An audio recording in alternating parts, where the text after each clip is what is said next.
as tragedies like this aren't supposed to take place in this quiet part of the world. Her face was familiar all across eastern Iowa. Jodi Huisentruit, Channel 2 News, Cedar Rapids. Her outgoing personality hooked everyone she met.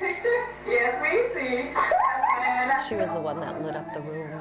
But today, all that's left of the talented young TV anchor is a name, Jodi Huisentruit. And that's who she, wanted to be known as, and everyone knows that name now. A name wrapped up in one of the most enduring mysteries in Iowa history since she disappeared without a trace in June 1995.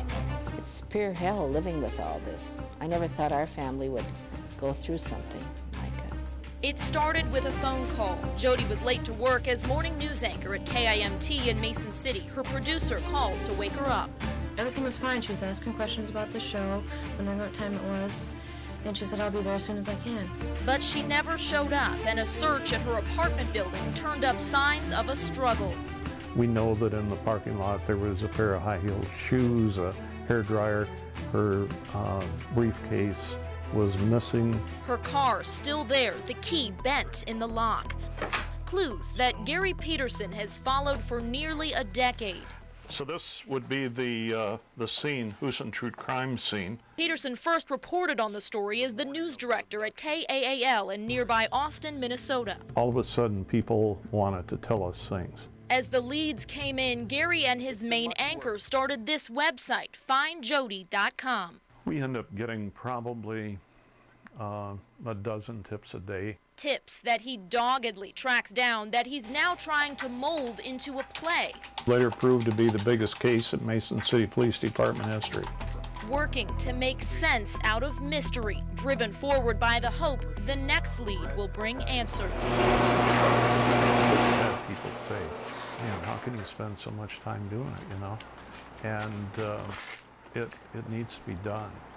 And if I were to give up at this point, it wouldn't be fair to anything.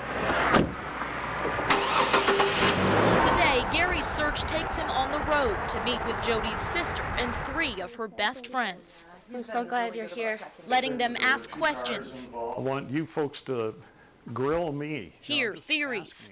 2 separate people. I think one of the cars she was put into.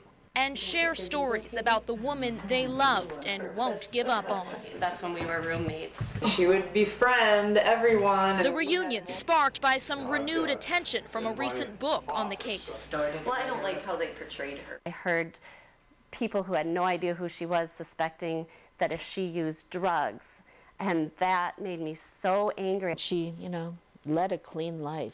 And high-profile developments last fall when a Mason City police officer accused 3 colleagues of involvement in Jodi's disappearance. I received information from multiple sources that a couple of our lieutenants were potentially involved in the murder and abduction of Jodi Huisentruit. She was fired because the chief said she handled the information improperly and was deemed psychologically unfit for duty. Jodi's sister doesn't believe police were involved. Well, I still think it's somebody that was obsessed with her. Jodi did report being stalked. And then there was the man who saw her last. Businessman John Van Sice spent a lot of time with Jodi. He had even named his boat after her, and they had been together the night before her disappearance. But professing his innocence, he took a polygraph test and eventually moved away. Other suspects were questioned, but police have never been close to an arrest. What it comes down to is a matter of a lack of evidence right now. So nearly 17 years later, still no answers. It's a sad truth. Folks who worked with Jodi here at KGAN before she moved to Mason City, former colleagues who reported on her disappearance, never expected. With police so far coming up empty-handed in this case. I still worked here at the station and was reporting. At that time, I never imagined that it would be an unsolved mystery forevermore.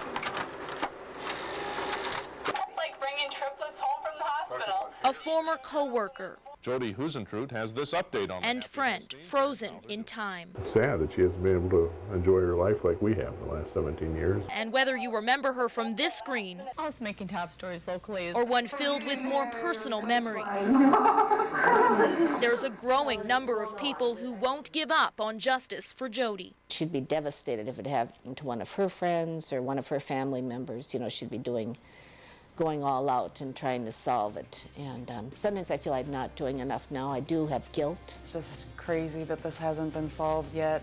Unwilling to sign off. Jodi Huisentruit, Channel 2 News. With only her killer knowing how her story ends.